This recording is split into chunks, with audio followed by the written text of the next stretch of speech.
I have a chance to make sure that I'm on track. And it looks like I am. Just by sighting it and guessing, it looks like we're pretty close.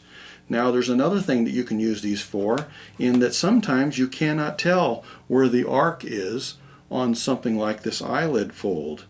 And so you may actually have it lobed over here. Maybe it's higher here than it would be in the picture, and you won't know that unless you can take some point and something that you can reference and look at and see if you have the same curve, and you can match that and see, well, this one doesn't look like it's lobed that far. Do you see what I mean? Okay, now I want you to just, what I really want you to do is just pick out anything that you think is a little bit of an angle. I see, and it's kind of hard on this, it's so limited, but I see it looks like it's fairly straight in here, and then there's this angle here. Let's go ahead and save, let's verify that angle on the above the tear duct here. Now as I move this along, I have to make sure that it stays parallel to the art. And I'd say we're close, but not exactly. You see how this is coming out of the that angle? So let's take a little bit of that off. These are things that I may not have seen had I not tried that a little bit, tested it. So let's go ahead and look for this angle here. It's straight enough. I think I can get at least I want to give a general idea to myself what I've got going, and it looks like that is fairly close.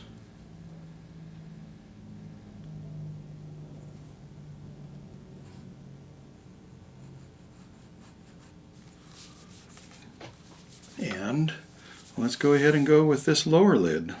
Look at this angle here we can go ahead and pick out.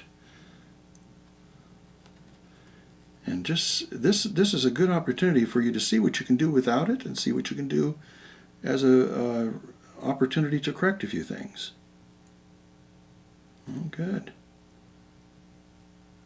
Yeah, a little bit thick in there. Now, I've been drawing for a long time. I might have finally worked my way through that, but for the most part I needed to be able to have this a little bit higher and substantiate that angle a little more. But even though I've been drawing all my life, this is a quick opportunity for me to figure it out. Instead of, I like to get it accurate, and I would keep working at it until I figured out where the major problems are. Okay, now what else could we find? Let's see, that bag under the eye. Horrible name, but where the skin gathers there to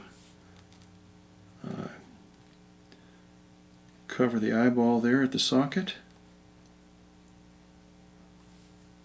Looks like maybe I could have this a little lower. Still going to be curved, but still gives me a general idea. Take that corner off. There's nothing straight on the body, so we just want a general idea that we're looking at this thing right. Okay, now as I'm coming down here, it looks like maybe this is a little more of an angle and then turns like so. And so that I can construct this thing, I'm going to take, we'll notice that it's a little bit lighter underneath the eyelashes here. And I don't want there to be anything misconstrued there, so I think I'm going to open that up. Give myself an opportunity to see every intersection, anything I can before I start making sure the anatomy's right and everything else before I really start refining it and making the values darker. Okay, now I want to know where the side of the face is. I can guess, but if I have my divider, this is just a quick little idea just one tiny little place that we're going to be able to use this. Naturally, we have a whole face we'd usually be working on, and there aren't as many reference points, but this might give you a little bit of an idea. If I want to know how far out the edge of this face is from the eye, any portion of the eye, I can go ahead now and just find something that compares to it. So let's just go ahead and see. I'm gonna go from here, from the side to the iris, and see if there's anything else in this picture that, well, what do you know? Look at that. Almost exactly the width of the iris. Now I'm going to go ahead and do this. I'm going to get my idea, and now I'm going to come out from there. So now I have a chance to find out how far that side of the face is. Now I could go ahead and actually find out what the angle is of the side of the face here by putting this at the bottom of my picture and making sure it's very parallel, and then looking at this that's fairly straight, coming over here to where I marked it, and now I have an opportunity. I have to watch all the things though, make sure that it's still parallel on the bottom, and now I have an opportunity to come up here and give it a little bit of an idea what our angle is going to be. Well, naturally there's going to be something more curved than that, but one of the things that does do that is the eyebrow. Let's see if there's something that we can go ahead and reference to tell how high some of the major parts of this eyebrow are. Let's see if there's anything else that compares. Well, what do you know? From the corner of the tear duct, to where the iris meets the eyelid on the bottom. So let's go there.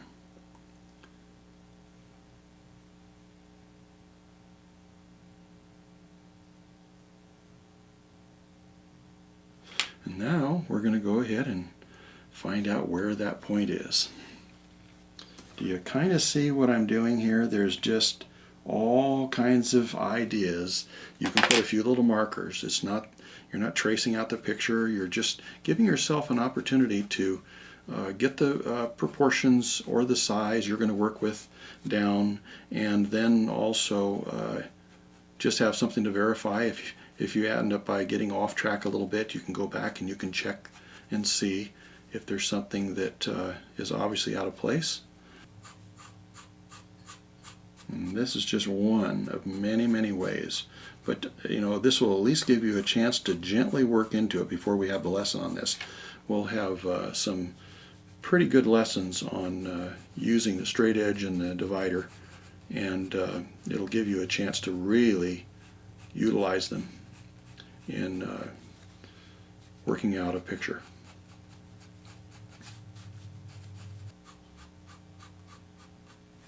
See, now if I'm looking at this arc and it comes down to this and then it kind of goes this way, I want to know where that point is and where does it line up on my picture. Well, it looks like it lines up about here. So maybe I've got to do something about that and be able to show that turn.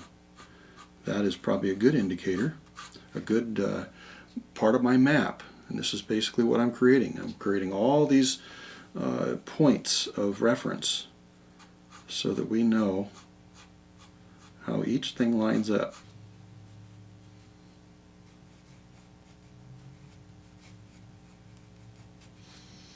Okay, now I'm going to tap some of this back.